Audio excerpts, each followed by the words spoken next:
también. Y básicamente se va a caracterizar esta anomalía porque va a haber, como observamos en las imágenes, vemos una protrusión del esternón, o también puede haber, como no puede haber también acompañado, también la protrusión de los cartílagos costales, esto en un sentido anterior, ¿no? O hacia afuera de la parrilla costal. ¿Y qué se va a obtener con esta deformidad? Es que va a aumentar el diámetro antero-posterior, como podemos ver en la imagen. Y pues va a determinar esta imagen de un paciente que se encuentra como si estuviera en una inspiración permanente, ¿no? Sobre todo en casos moderados, severos, como en esta imagen que vemos un pectus carinatum severo. ¿No? Acá tenemos también la misma deformidad, pero un poco menos, ¿no? En comparación con la primera imagen. Ahora, con respecto a estas variantes en sí, es de la literatura que revisé, de un libro de pediatría que le puse al final.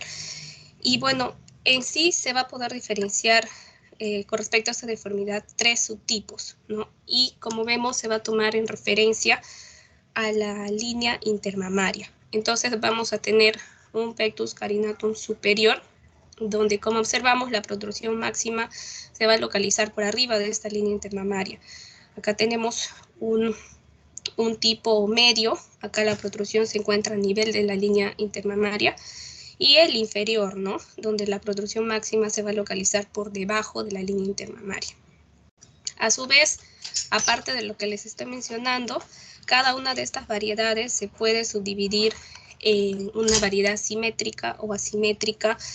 Esto va a depender según la concavidad, ¿no? Si esta concavidad se va a localizar en la línea media o hacia uno de los lados, y básicamente eso lo vamos a poder ver con el paciente de frente, ¿no? Ahora, dentro de este tipo superior, que es la primera variante que les mencioné, se presenta en sí una variante especial que es la que observamos en estas imágenes, que es una variante especial que fue descrita ya hace muchos años, en 1958, por Currarino y Silverman, y pues por eso lleva este nombre, ¿no? Y como podemos ver aquí, a un paciente que está de frente se detecta una deformidad tipo herradura. Vamos a tener una concavidad superior y también una depresión que es inferior, ¿no? del esternón. Entonces, también esta deformidad lo que afecta es al segundo cartílago en forma bilateral. Se va a apreciar en estos pacientes un esternón más corto y más ancho. Y pues en ellos también se va a dar la prematura osificación del esternón con la fusión de las esternovértebras, ¿no? De forma prematura. Y bueno, este sería, como les mencioné, una de las variedades del superior. Ahora, con respecto a algunos otros datos, podemos observar que frecuentemente se va a presentar más en el sexo masculino, y es muy importante que también se menciona en la literatura que existe incidencia familiar de un 40%, ¿no? Según la literatura que leí. Y también se puede asociar a otros síndromes, como se menciona, ¿no? Aquí el síndrome de Morquio, o que viene a ser un trastorno hereditario, ¿no? Que básicamente sería acumulación de sustancias de los mucopolisacáridos, ¿no? También se asocia al síndrome de Down, también con malformaciones cardíacas podría presentarse esta anomalía. Y también la variedad que les hablé hace un momento, la de Currarino-Silverman, se puede apreciar en otro síndrome, donde también se van a presentar otros tipos de deformidades, ¿no? Anomalías craniofaciales, que es el síndrome de Noonan, o también como conocemos el otro síndrome, el síndrome de Turner, ¿no? Ahora, sí, la causa del pectus carinatum va a ser desconocida hasta el momento, pero sí se proponen distintos mecanismos, ¿no? Por ejemplo, puede haber un mecanismo de crecimiento anómalo del cartílago, también del esternón y de las costillas, ¿no? Todas estas son propuestas de cómo podría originarse. También anomalías bioquímicas, ¿no? En el cartílago costal. Con respecto a la presentación clínica de estos pacientes, pues vemos que aunque este defecto es un defecto congénito, va a hacerse evidente a partir de los 7 a los 9 años, y suele aumentar ese defecto con el crecimiento en la adolescencia. Y pues en el caso de las mujeres, lo que se va a ver lo que va a provocar es una posición no simétrica de las mamas. Y pues como en esta deformación no va a existir en sí una repercusión funcional respiratoria, la mayoría de estos pacientes, ¿no? Entonces, esto, como no va a haber la repercusión funcional, entonces no van a ser tratados, vamos a ver más adelante, de forma quirúrgica la mayoría de ellos, ¿no? Un ratito, por favor. Va a Sí, ser una pregunta, ¿ya? sí. ¿En qué sexo es más frecuente el pectus carinatum? A ver qué me dice Ramírez Rivera.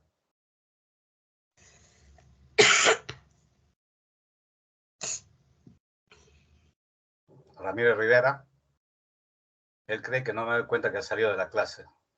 Dígale que para esta parte de la clase está jalado, ¿ya? Adelante, síganos. Yo, doctor. Ya, entonces,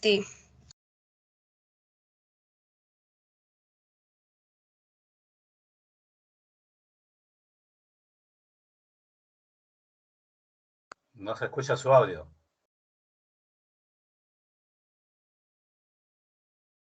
Tu micrófono está apagado, Alice.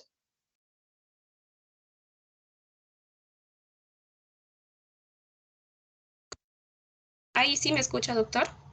Disculpe. Sí se escucha, sí se Ya, escucha. ya, doctor. Ya, entonces, como les mencionaba, como esos pacientes no van a tener una repercusión funcional respiratoria, entonces en ellos no necesariamente va a estar indicado el tratamiento de tipo quirúrgico, como vamos a ver más adelante. Entonces, básicamente en estos pacientes la preocupación va a ser de tipo estético, ¿no? Y bueno, básicamente ese es el motivo de consulta. Pero también puede haber de forma menos frecuente, puede presentarse dolor con la movilización del tronco, o a veces puede haber traumatismos deportivos en esta parte que está protruyendo, ¿no? El paciente. Entonces, otro dato es que en esta anomalía, en el pectus carinatum, se va a ver una incidencia del 13% de casos de escoliosis. Ahora, ¿cómo vamos a realizar la evaluación? El diagnóstico en sí, pues esto se va a basar en la documentación de la gravedad del defecto y esto va a ser mediante el examen físico y también podemos ayudarnos de las imágenes, ¿no? Por ejemplo, en un examen físico, lógicamente vamos a ver que va a aumentar el diámetro antero-posterior, el diámetro torácico, va a disminuir también, por ende, la movilidad del tórax y también podría existir sensibilidad a la palpación. Ahora, con respecto al estudio imagenológico, va a ser este estudio útil porque se va a poder valorar la evolución de la malformación y también para comparar después con los resultados con un determinado después de un tratamiento, ¿no? De forma posterior. Entonces tenemos en el estudio de radiográfico, en las radiografías, sí lo que vamos a poder ver es que va a ser útil porque aquí se va a establecer la severidad de la deformidad. Por ejemplo, cuando vemos acá en esta imagen una proyección lateral, ¿no? Podemos observar, esta es una radiografía de tórax de un paciente que tiene un pectus carinatum de tipo medio, como les expliqué, superior, medio, inferior. Y bueno, con respecto a la variante inferior, por ejemplo, hay una mayor angulación del esternón, ¿no? Hacia afuera. Y después tenemos también la variante superior, que es el otro síndrome que les había mencionado de Currarino-Silberman, ¿no? Donde podemos apreciar ya la curvatura del esternón con una mayor protrusión superior. Aparte de la radiografía, también podríamos realizar o podríamos apoyarnos de la tomografía axial computarizada, porque en sí esta nos va a permitir valorar la protrusión external mediante la medición del ángulo en el punto de mayor rotación external. Y aquí también podemos ver en imagen está el índice de gravedad pectus, o también que se conoce como el índice de Haller, que también se utiliza en el otro tipo, en el pectus excavatum, y esto se utiliza para valorar esta malformación también. Entonces, el valor normal es de 2,54, pero en estos pacientes, por ejemplo, esto estaría variando entre 1,7 a 1,8 este índice de Haller. Y en el caso del uso de la ecografía, pues en estos pacientes que tienen una protrusión focal de uno o varios cartílagos costales, el estudio ecográfico nos podría ayudar para diferenciar una malformación del cartílago de una masa torácica, ¿no? Que sea de tipo neoplásica. Nos ayudaría también a tener, mejor dicho, una sospecha también, ¿no? De una masa neoplásica. Ahora, como les había mencionado en un principio, era de que básicamente los pacientes acudían no tanto por el problema en sí respiratorio, ¿no? Sino más que todo por la imagen estética que ellos deseaban proyectar. Entonces, la decisión de si se debe tratar en sí va a depender de la gravedad de este defecto, ¿no? De la protrusión, va a depender en sí del paciente, también de su familia, porque les mencioné que son niños, adolescentes. Entonces, en la actualidad lo que encontré en la literatura es que se puede tener, por ejemplo, una alternativa a un tratamiento ortopédico, y también después les voy a hablar de la cirugía en la siguiente diapositiva. Y pues ambos métodos, tanto el tratamiento ortopédico como la cirugía, ya se ha visto que proporcionan tratamientos seguros y eficaces, ¿no? Entonces, por ejemplo, en el tratamiento ortopédico, esta pues podría ser una opción en los niños, en los adolescentes con tórax flexible y que pues están dispuestos a cumplir el tratamiento, ¿no? La ventaja de esto sería que hay una menor movilidad asociada y también hay un menor coste terapéutico, por ende. Entonces, aquí vamos a ver que se va a utilizar un corsé compresor. Este corsé el paciente pues lo va a tener que llevar una media de 9 a 18 meses y pues la mayor cantidad de horas que sea posible. Con respecto a estas horas, he visto, por ejemplo, que hasta mencionaron en una literatura hasta 23 horas, por ejemplo, ¿no? Pero en esta nos mencionaban la mayor cantidad de horas posibles. Entonces, como vemos, estos corsés de compresión consisten en una especie de chaleco que tienen una placa que en sí va a ejercer una presión continua y esta presión va a ser progresiva, ¿no? Sobre el esternón donde se encuentra la anomalía. Entonces, va a provocar un aumento del diámetro del tórax en sí, ensanchándolo, pero de forma lateral, ¿no? Y pues así se va a conseguir poco a poco una remodelación del tórax. Entonces, este corsé usualmente va a necesitar un ajuste periódico y pues con estos ajustes se ha conseguido reducir el tiempo de tratamiento y se consigue buenos resultados, como podemos ver en la imagen. Ahora, ya para finalizar sería lo que les mencioné también. En muchos casos se opta por el tratamiento quirúrgico. Esto puede darse, por ejemplo, en los pacientes ya adultos con tórax rígidos, que hay una dificultad de cumplimiento en el tratamiento ortopédico, las formas asimétricas, y también cuando la persona desea tener resultados más inmediatos, ¿no? Entonces acá la cirugía puede ser en sí la mejor opción. Y pues las técnicas empleadas, en lo que encontré está la técnica abierta, donde se menciona lo que es la esternocondroplastía de Ravitch, y pues esta va a consistir en la resección de los cartílagos que van a encontrarse afectados en esta deformidad, y esto puede sumarse o no también a una esternotomía, ¿no? Esta viene a ser pues una técnica clásica que ya se viene usando hace varios años, ¿no? Hace más de 40 años, que ha podido sufrir algunas variaciones, ¿no? Pero básicamente ese es el concepto, es decir, la resección de los cartílagos afectados y la esternotomía. Pero así como hay una cirugía, una técnica abierta, también hay una técnica mínimamente invasiva o una técnica toracoscópica, y es la técnica de Abramson, que en sí va a consistir en la colocación de, pues acá como vemos en la imagen, es una barra supraesternal, y esto lo que va a hacer es una compresión antero-posterior, y su implantación va a ser pues extratorácica, ¿no? Por eso es mínimamente invasiva. Se va a anclar lateralmente y de manera firme, ¿no? Al plano costal.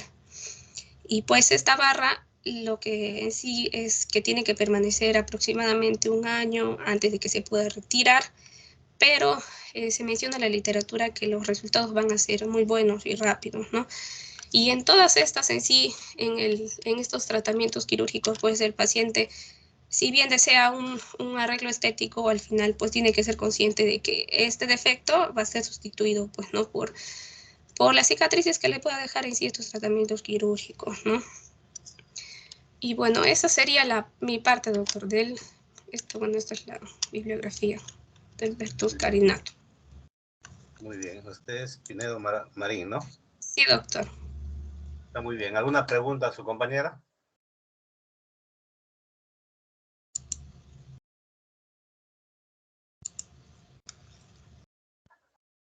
Doctor, una pregunta. ¿Hay Sí. también un factor que diga que se pueda operar o no se pueda operar, que se busque la elección quirúrgica o no?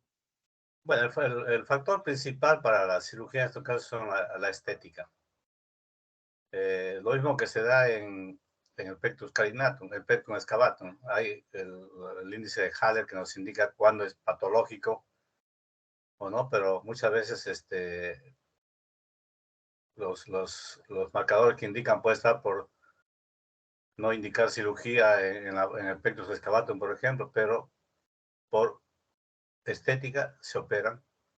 O sea, no igual en el carinato. En el carinato también por la cirugía, por ejemplo, la cirugía que mencionó su compañera de la técnica de Abramson, por ejemplo, se hace cuando el tórax es flexible. Porque si está fijo, la vara no la va a poder hundir. ¿No es cierto? Entonces, cuando no se puede hundir como está fijo, ya se hace la técnica de Ravitch. Pero si se hunde y se puede hacer la técnica de Abramson con la barra, se puede hacer. Pero la indicación es mayormente estética. Yo que hago esta cirugía en la clínica San Juan, el 100% de pacientes que he operado, tanto carinado como excavado, todo ha sido por cuestión estética, ¿no? Y no ha habido ningún índice que me diga para tomar, digamos, la indicación quirúrgica, ¿no?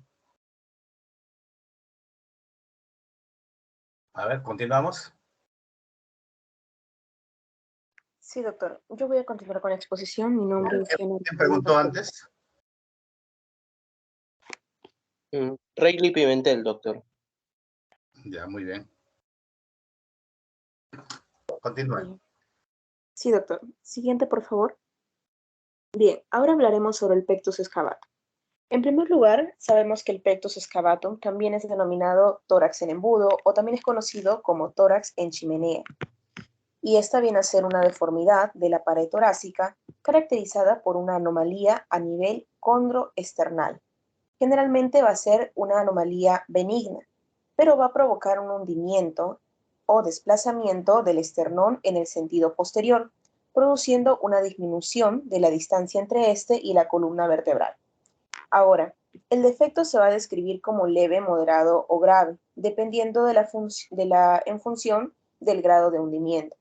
Se van a diferenciar formas parciales o en copa, que asocian una mayor profundidad del defecto, y formas totales o en platillo, habitualmente de forma leve. El hundimiento también puede ser simétrico o asimétrico, y el asimétrico va a estar asociado a una rotación del esternón en su eje sagital. La repercusión clínica va a depender de tres factores principalmente. En primer lugar, la severidad del defecto torácico. En segundo lugar, podemos encontrar la morbilidad cardiopulmonar. Y en tercer lugar, el impacto psicosocial del defecto en relación a la apariencia estética del paciente. Ahora, a pesar de las décadas de experiencia en cuanto al manejo quirúrgico y no quirúrgico de esta malformación, todavía existe alguna controversia respecto a cuándo y cómo se deben tratar estas malformaciones. Y esto lo vamos a explicar más adelante también. Siguiente, por favor. Ahora, en cuanto a la epidemiología, este va a representar entre el 80 y 90% de los trastornos de la pared torácica anterior, y la incidencia de pectus excavatum va a ser de 1 de cada entre 400 a 1000 nacidos vivos, y es de 3 a 5 veces más frecuente también en hombres que en mujeres. En cuanto a la etiología, la causa exacta de ese pectus excavatum viene a ser desconocida, pero también se requieren algunas hipótesis, como por ejemplo la fuerza muscular desproporcionada, que puede producir una tensión anormal entre el esternón y los cartílagos costales, o por ejemplo la hipótesis del crecimiento anómalo de los cartílagos y el crecimiento normal de las costillas, o alguna combinación de estas. Ahora, la malformación suele ser esporádica, pero se ha asociado también con trastornos del tejido conectivo, sobre todo aquellos asociados con el síndrome de Marfan o el síndrome de Ehlers-Danlos y la osteogénesis imperfecta. y también asociado a algunas enfermedades neuromusculares, como por ejemplo la atrofia muscular espinal. También se puede ver en una variedad de otras condiciones genéticas, como por ejemplo el síndrome de Noonan, el síndrome de Turner y la neoplasia endocrina múltiple tipo 2B. El aumento de esta prevalencia del pectus excavatum en los trastornos del tejido conectivo sugiere la posibilidad de que sea causado por el desarrollo anormal del cartílago. Parece probable que también exista algún factor genético asociado, habiéndose publicado algunos casos en revistas científicas que lo asocian a factores genéticos muy puntuales. Se han descrito también algunas formas adquiridas en respuesta a las condiciones pulmonares subyacentes. También existen algunos casos de pacientes intervenidos de hernia diafragmática congénita, en el cual los efectos de la atrofia muscular espinal tipo 1, o por ejemplo algunos asociados también con estenosis subglótica o displasia broncopulmonar. Siguiente, por favor. Ahora vamos a ver un poquito sobre la fisiopatología de este pectus excavatum. ¿Cómo se va a originar esto? En primer lugar, va a haber un acortamiento del diámetro anteroposterior del tórax, y este va a provocar una desviación de las vísceras mediastínicas. Generalmente lo va a desviar hacia el hemitórax izquierdo, y esto va a conducir a su vez a una desviación del eje cardíaco hacia la izquierda y un patrón ventilatorio restrictivo. En estos casos también se puede detectar algún déficit del llenado de la sangre en aquellas cavidades derechas del corazón. También se pueden encontrar desplazamientos o rotaciones torácicas cardíacas con una consecuente disminución del volumen de eyección del ventrículo izquierdo y también una reducción de la capacidad para poder bombear sangre eficientemente. En cuanto a la evolución, siguiente por favor. En cuanto a la evaluación, vamos a analizar los siguientes aspectos. En cuanto a la evaluación semiológica, en primer lugar, estos pacientes con pectus excavatum, ya sea moderado o grave, van a sugerir un compromiso cardiorrespiratorio que debe ser evaluado con los siguientes análisis. En primer lugar, podemos encontrar aquí a la tomografía axial computarizada que me va a permitir cuantificar la gravedad de la lesión. También algunas pruebas de la función pulmonar para poder evaluar la enfermedad pulmonar restrictiva. Y el ecocardiografía, ¿no? Que también me va a permitir delimitar cuál es la limitación en este caso cardiopulmonar y el desplazamiento cardíaco. También saber que en estos casos, estos pacientes no se consideran candidatos a la corrección quirúrgica inicialmente, en especial si son pacientes de corta edad, ya que se recomienda en estos casos un seguimiento periódico. Esto es especialmente importante durante los periodos de rápido crecimiento, como por ejemplo la adolescencia, debido a que la deformidad y los síntomas asociados pueden aumentar notablemente si se hace alguna intervención quirúrgica inicial. Para el examen físico también vamos a poder evaluar las siguientes características, como por ejemplo la depresión external, que se puede evaluar cualitativamente mediante la exploración visual. Y también existen algunos calibradores especialmente diseñados para poder calibrar la magnitud del defecto, considerando que un hundimiento superior a 2,5 centímetros va a constituir una lesión moderada a grave. Además, a menudo estos pacientes también tienen un tórax aplanado y estrecho, y esto va a presentar también una marcada actitud cifótica en estos pacientes, y va a tener también el abdomen prominente. Y en aquellos pacientes que tienen escoliosis se pueden ver asociados también entre un 10 a 40%. Ahora, en cuanto a la función respiratoria, vamos a presentar una taquimia de esfuerzo, que va a ser el síntoma más frecuente en estos casos, sobre todo en aquellos pacientes que son adolescentes.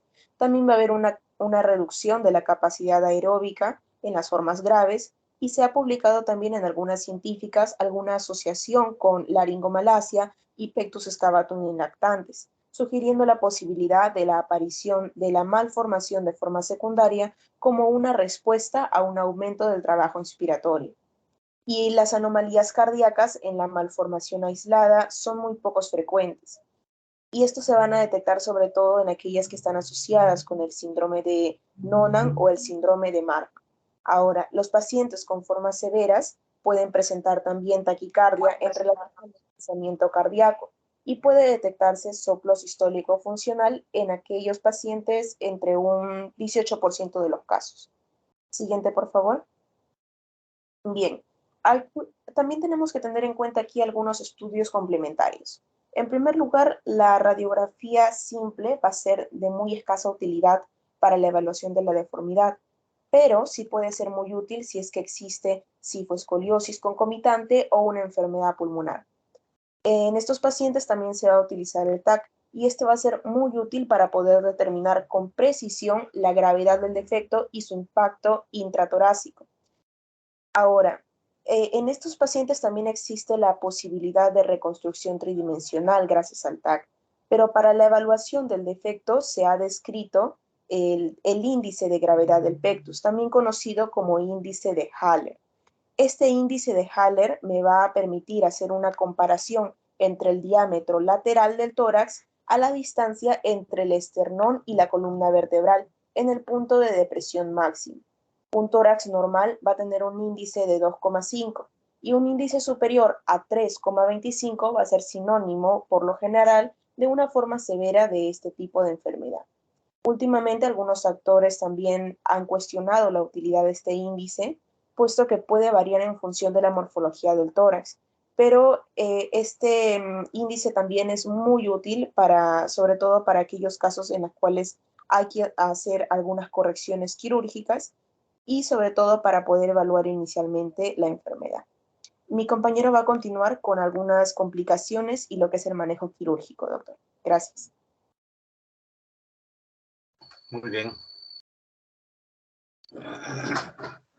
Doctor, Sí, doctor, antes de que pase, ¿podría hacer una pregunta? haz la pregunta a tu compañera, hazlo. Sí, Diana, una consulta. Habían mencionado, creo que el índice de Haller tiene implicancia en la parte quirúrgica. ¿Tiene implicancia en el índice de Haller? No en la parte quirúrgica, pero sí para hacer una valoración de si es una malformación evidente o más que todo si tiene un índice mayor a 3,25, ya se puede considerar una forma grave de la enfermedad. Ah, ya, válida la aclaración. Gracias. Como le dije antes, 3,25 dicen que es un pectus grave que debe ser indicación quirúrgica, pero, como dije anteriormente, puede ser menos el índice de Haller y el tratamiento va a ser quirúrgico. ¿Por qué? Porque por la cuestión estética. Realmente llegan por la cuestión estética, no llegan porque tienen ninguna otra sintomatología. El pretexto que ponen los adolescentes es que me duele acá, que pasa eso es para llamar la atención a los padres, para que, y muchas veces ellos echan la culpa a los padres que no les han llevado de más pequeños a que los traten eso, ¿no? Siempre había ese conflicto. Entonces, el índice de Haller es un índice que no, como dijo su compañera, nos indica valorar la gravedad del pectus por el hundimiento, pero no necesariamente nos va a indicar para hacer el tratamiento quirúrgico. El tratamiento quirúrgico puede ser menos lo que se indica el índice de Haller. Adelante. Sí, doctor. Mi nombre es Reilly Pimentel Sánchez y voy a hablarle sobre el tratamiento quirúrgico. Y claro que dentro de mi punto también estamos hablando del índice de Haller, así es que lo que yo he leído con la bibliografía mencionada y citada, si no me equivoco, lo voy a comentar. Bueno, como estamos hablando del pectus excavatum, vamos a hablar sobre el tratamiento quirúrgico. Y en realidad, cuando nosotros nos enfrentamos a un pectus excavatum, tenemos que pensar, como dijo la compañera, ¿no? Es leve, es flexible, es simétrico. Si cumple estas tres características, bueno, si cumple estas tres características, vamos a poder utilizar el tratamiento conservador. Este tratamiento conservador, ¿en qué consiste, no? En fisioterapia. ¿Por qué fisioterapia? Para reforzar los músculos del tren superior, para reforzar los músculos del diafragma. ¿Por qué el diafragma? Porque si nosotros nos damos cuenta en la parte posterior del, del apéndice sifoides, ¿no? De la porción distal del esternón, vamos a ver que hay inserciones musculares. Al fortalecer estos músculos, pues va a ayudar a que la deformación con el tiempo no sea mayor. Hay distintos ejercicios de relajación del diafragma, ejercicios de automovilización costal para Una fortificar. pregunta antes. Doctor, dígame. ¿Qué músculo se inserta en la parte distal del esternón? En la parte distal del esternón. Tú estás hablando de eso. ¿Qué músculo se inserta en Sí, esa parte?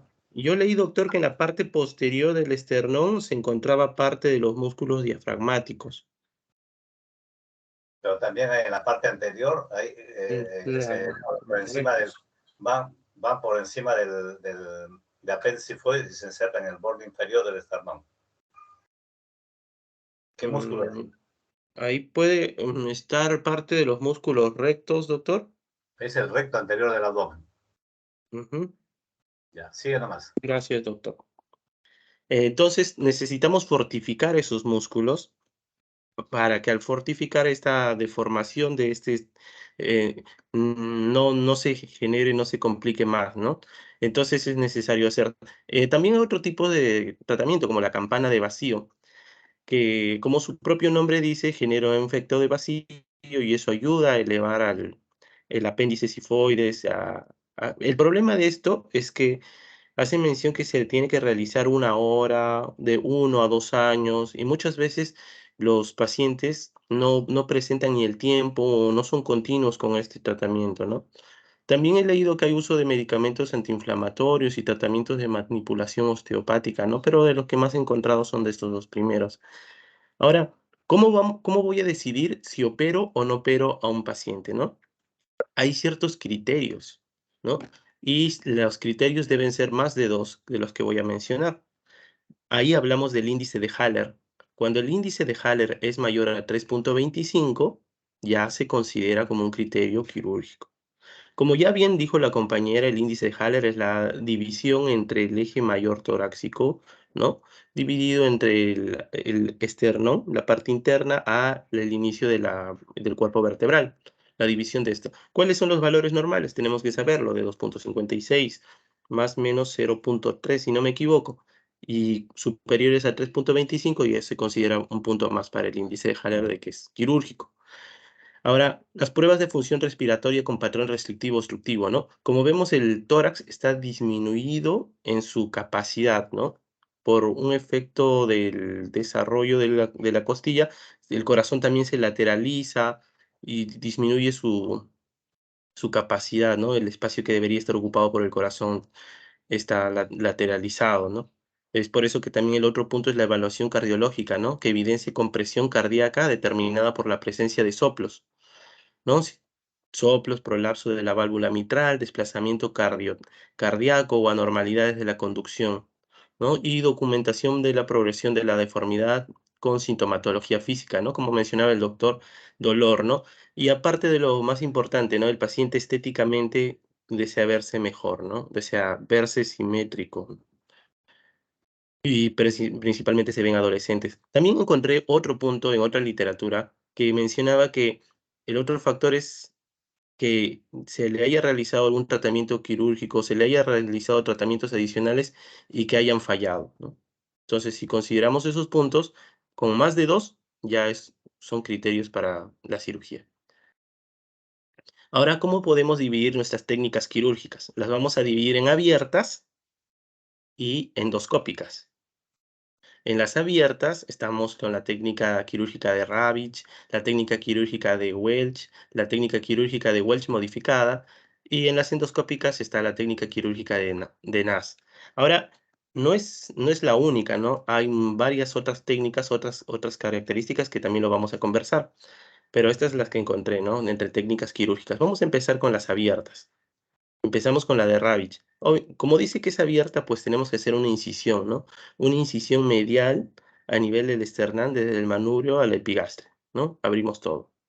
Luego hacemos una separación del sifoides, ¿no? Con una resección también de los cartílagos. Miren, aquí estamos retirando los cartílagos costales, ¿no? Que estaban deformados, ¿no? Aquí se han retirado los cartílagos costales. Se hace la separación de las sifoides y aquí lo que se busca es enderezarlo, ¿no? Se endereza a través de una osteotomía external transversa, ¿no? Y luego se hace una osteosíntesis, se une otra vez. ¿no? Y aquí se sutura, ¿no? Los pasos de la técnica quirúrgica de Ravitch. Ahora, también hay la técnica quirúrgica de Welch. Y en la técnica quirúrgica de Welch lo que se hace es una incisión, pero esta es una incisión intermamilar, ¿no? Se hace una resección subpericondrial de los cartílagos costales del tercero al séptimo, ¿no? Del tercero al séptimo, y lo que se hace es elevar, ¿no? Se eleva el manubrio y se coloca en su sitio. Digamos que haces que se forme una línea, ¿no?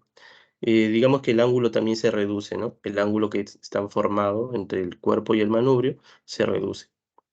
De esta técnica quirúrgica de Welch hay una variante, una modificada, en la cual se utiliza una barra metálica.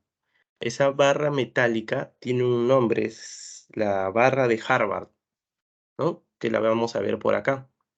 También encontré que esta técnica quirúrgica de Welch modificada también se llama como técnica de Schamberg.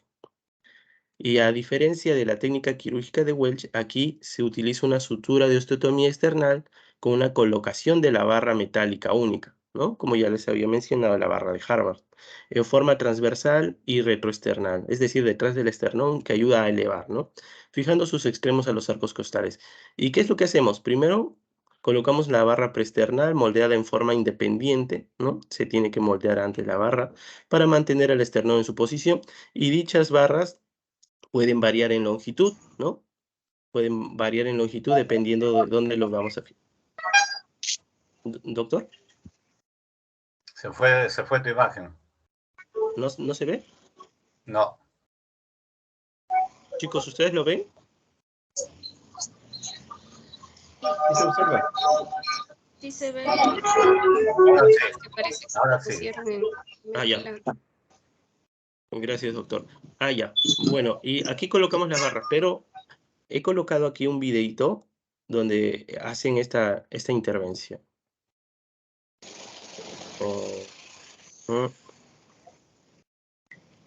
Aquí está.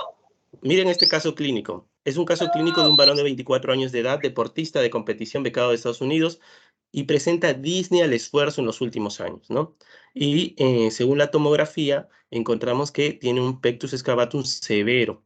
¿Cuánto tiene el índice de Haller? 4, miren, 4, ¿no? Lo normal es de 2.56 y los criterios era de 3.2 aproximadamente, ya hay un criterio, ¿no? El desplazamiento cardíaco, ¿no? También tiene alteración en su fracción de eyección, ¿no? Su ecocardio muestra afectación del septum ventricular, ¿no? Su fracción de eyección es de 55 a 60%. Y su estudio tomográfico es este, ¿no? Miren, el corazón se ha lateralizado, ¿no? Entonces, este es el paciente. Entonces, en esta técnica lo que se hace es esto, ¿no? No hay sonido, obviamente no hay sonido. Yo voy a tratar de comentarles lo que vea. Primero han realizado la abertura, ¿no? Luego están retirando los arcos costales, ¿no? La extracción de los arcos costales. Miren, aquí están retirando los arcos costales.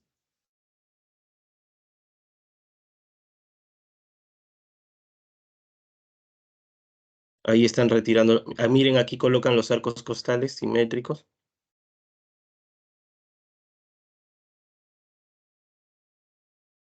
Luego elevan el esternón, ¿no?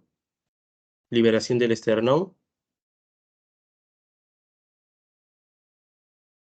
Aquí realizan el corte del esternón, lo que se conoce como la esternotomía, ¿no? Ahí estaban quemando unos vasitos para que no sangre tanto. Ahí le hacen la osteonotomía transversa, ¿no? Ahora, aquí es cuando tienen que colocar la barra, ¿no? Aquí fijan al esternón a las costillas, ¿no? Porque eso no puede estar flotante. Recuerden que le hemos retirado los cartílagos.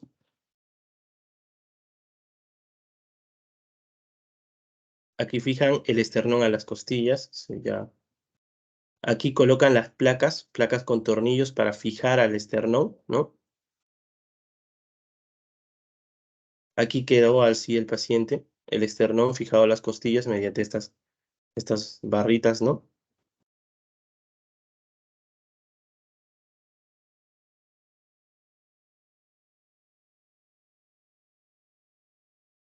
Ahí están cerrando.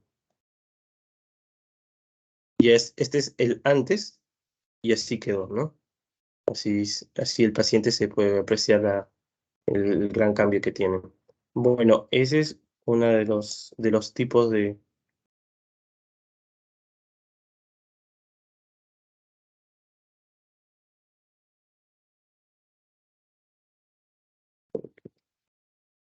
Ya, el tratamiento quirúrgico. Bueno, estas técnicas de Welch tienen algunas ventajas, ¿no? Como el abordaje solo es en la pared torácica, aporta a corregir la fisiopatología, permite moldear las caras de los hemitórax, ¿no? Y la morbilidad se va a reducir porque va a ayudar a que extenderse un poco más el tórax, ¿no? No son necesarios periodos de ingreso de unidad de cuidados intensivos, ¿no? La actividad habitual es que se recuperen en 7 días posoperatorios, ¿no? Puede realizar actividades deportivas a los 45 días. No son necesarias reintervenciones, no son necesarias reoperaciones, ¿no? Retirarlas. El material utilizado es de bajo costo. Pero también tenemos, aquí tengo, este es el link del video que acabamos de ver. También tenemos la técnica de NAS, ¿no? He estado revisando algo de NAS y en un congreso de cirugía pediátrica, que lo vi por acá, en un webinar, hablan mucho de NAS, ¿no? Dice, por ejemplo, que cómo empezaron a hacer la cirugía, ¿no? Él se menciona que él mucho ha experimentado, ha empezado así paso a paso, no sé, inclusive mencionan que la barra que él usa, la barra en sus cirugías, no era oficial, ¿no? Que inicialmente las barras se le doblaban, entonces entró un mundo muy abierto, ¿no? Y tenía que ir así, ensayo, error, ensayo, error. ¿Cuáles son las características, ¿no? ¿Cómo empezamos? Primero hacemos anestesia, ¿no? Ponemos el catéter epidural, hacemos 2 incisiones laterales a los costados. ¿Cómo se llama esa barra que usa NAS? La barra de NAS es la barra de Harvard, doctor. No, de Harvard es ¿Lawrence? Ah, ¿Cómo? ya. No es Lawrence, no, doctor. Es Lawrence es del... se llama la barra de Lawrence. Ah, ya. Gracias, Muchos doctor. le dicen la barra de NAS, pero no es la barra de NAS. NAS la usa, pero se llama la barra de Lawrence. Ah, gracias, doctor. Sí, sí, y bueno, hacen 2 cortes a los costados, ¿no? 2 cortes a los costados. A diferencia de las técnicas quirúrgicas anteriores, entraban a nivel central, ¿no? En el tercio, a nivel del esternón, ¿no? Aquí no están entrando a ese nivel, están yéndose por los costados. Hacen un puerto de entrada lateral para vía óptica, hacen una colocación de una barra retroesternal con la convexidad hacia arriba, hacen una rotación de la barra para empujar el esternón, colocan los 2 estabilizadores. Tienen ventajas, ¿no? Que es la estética, menos pérdida de sangre, un tiempo quirúrgico relativamente corto, una reincorporación precoz de sus actividades. Algunas desventajas es que no es beneficiaria para todos. ¿Por qué no es beneficiaria para todos? Porque se hacía mención que tiene que tener un cierto grado de elasticidad, ¿no? Aquí tengo un video muy interesante que habla sobre eso. Este es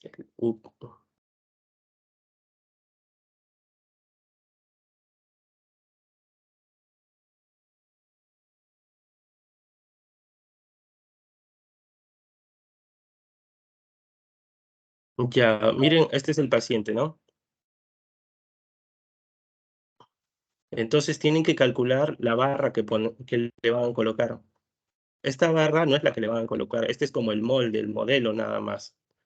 Ya encuentran la forma del paciente, ¿no? Encuentran la forma del paciente y esta barra que ya la han medido, ya la han deformado en el borde del paciente, esta se la llevan. Se la llevan y arman la barra que debería estar, ¿no? ¿Qué va a ser? Aquí está. Esta es la barra de titanio, que sí es la que están desarrollándola, ¿no?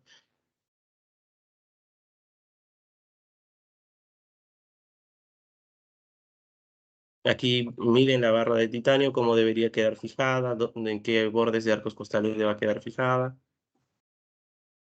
Entonces, como les había mencionado, en esta cirugía lo que hacen son cortes a nivel, en los bordes costales, ¿no? No central. ¿No? Ahí piel, tejido celular subcutáneo, van separando, ¿no? Y miren lo que hacen. Ah, leí que esas son las técnicas de los bolsillos, ¿no?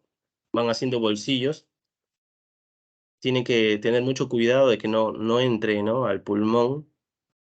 Calculan las distancias, tiene que estar todo bastante milimetrado, ¿no?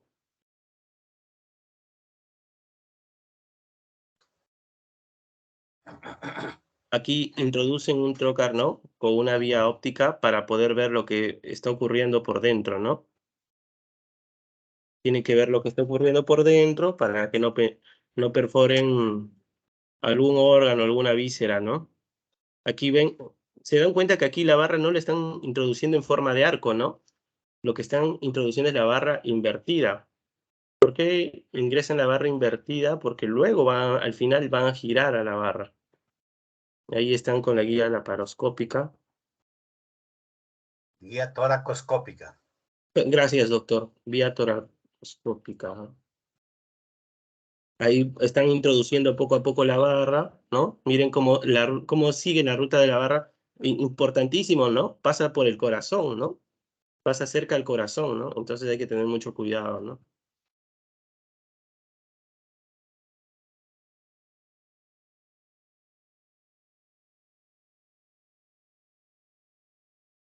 Miren, ahí está la barra. Los arcos están para arriba, ¿no? Es que tienen que girarlo.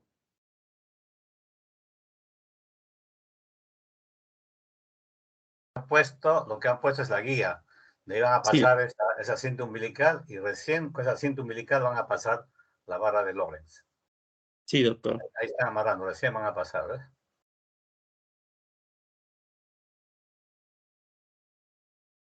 Al inicio esa técnica era a ciegas y como hubo mucho accidente con ruptura de cámaras cardíacas, de coronarias, de pulmón, etcétera, y ya luego se hizo con un toracoscopio para ver que la barra pase entre el esternón y el pericardio, no sea en el mediastino anterior.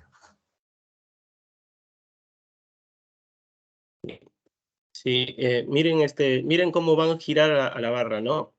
Miren. Ahí lo giran y se eleva el esternón, ¿ven? Eso me pareció interesantísimo. Y tienen que unirlo a los arcos costales, ¿no? Y del paciente que tenía este tórax, ¿no? Miren, Tienen que fijarlo en los arcos costales, lo tienen que fijar y bien fijado, porque una de las complicaciones es el movimiento de esto y se desarma todo lo que han hecho. esta es la evolución, ¿no? El paciente entró así y así está saliendo, ¿no? Por acá se ven la elevación de los bordes de la barra, ¿no? Ahí están terminando de arquear a la barra, ¿no? El borde del arco de la barra. Para que no sobresalga mucho. Ahora, eso van a utilizar para fijar, ¿no? A los arcos costales.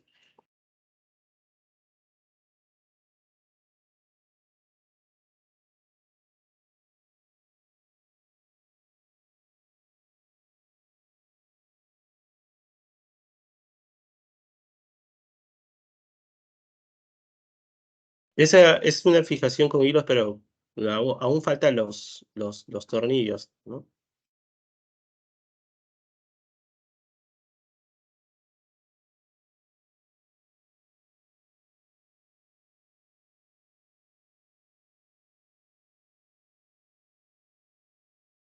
Ya ahí está, ¿no?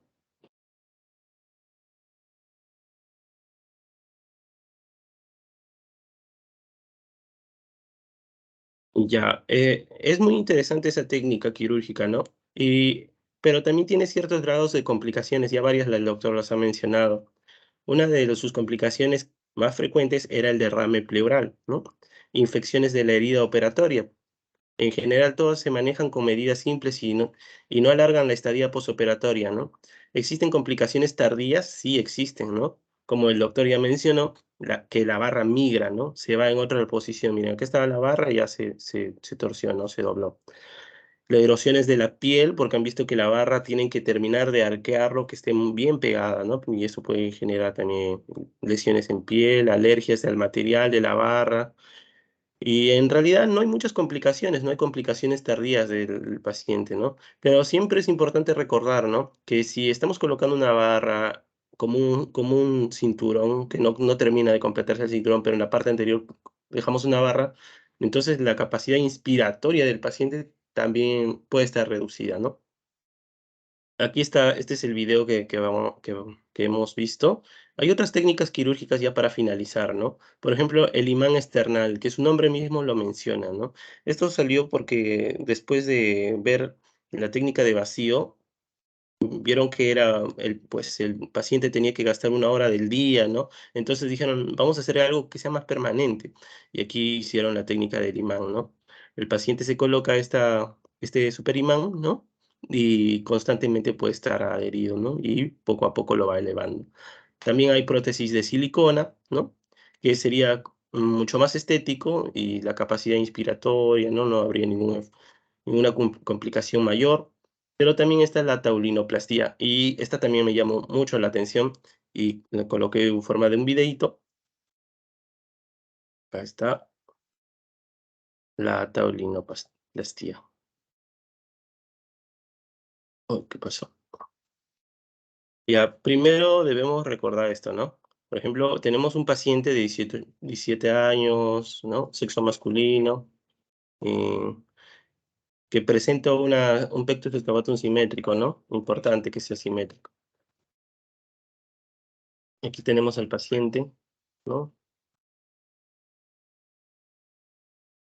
Aquí se coloca la barra, es importante señalar, ¿no? Los bordes donde se va a realizar, ¿no? Se pone el centro, ¿no?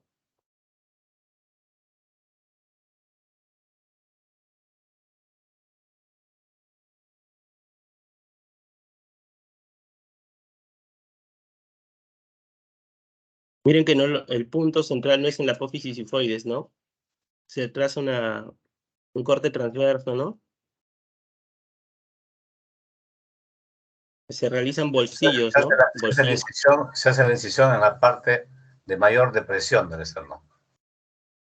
Gracias, doctor. Ahí se realizan los bolsillos. Leí que el bolsillo izquierdo en esta técnica quirúrgica tiene que ser mucho más amplio. Miren, hasta acá se va el bolsillo izquierdo, ¿no?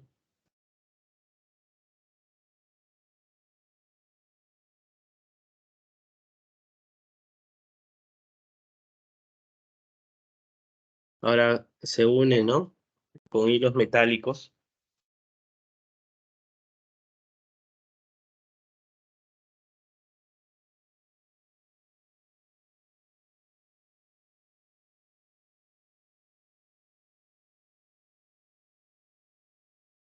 Miren esa aguja de sutura, ¿no?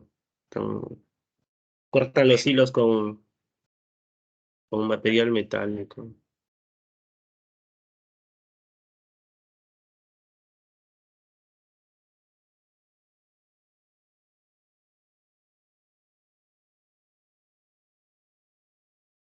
Ahí lo están centrando. Ahí van a colocar los tornillos, ¿no? Donde van a ir fijos los tornillos. Ahí miren, están haciendo una fuerza de torque para elevar al esternón, ¿no?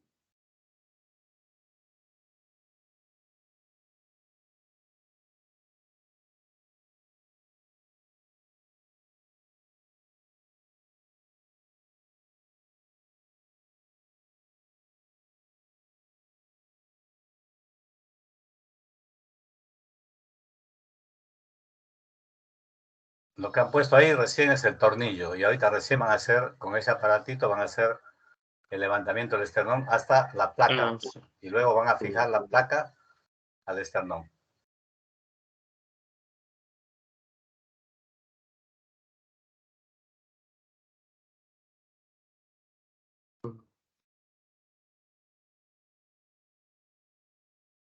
Me comentaron que este material es bastante costoso, ¿no? Los de Ventura que han hecho esto fueron a hablar conmigo a la clínica. Acá en el Perú va a costar aproximadamente 30.000 soles. Ellos están, ahí están cubriendo estas, ¿no? Mientras que la barra de Lorenz para la técnica de NAS cuesta 10.200 soles. Y a veces no usan una barra, usan dos. El otro día estuve yo en un seminario donde estuvo el doctor Nas. Y médicos presentaron usando hasta 4 o 5 barras entrecruzadas y todo. O sea, imagínense ese gasto que se ve ahí, más de 50.000 soles. Doctor, ¿y después le sacan esas barras o los dejan ahí? Generalmente la de NAS dicen que hay que retirarlo a los 3 años. Acá lo de la de Pectus Sap o tablinoplastía dice que pueden sacarlo o pueden dejarlo ahí. Ah, ya. Listo, doctor. Creo eso era toda mi exposición. Muy bien. ¿Alguna pregunta de sus compañeros?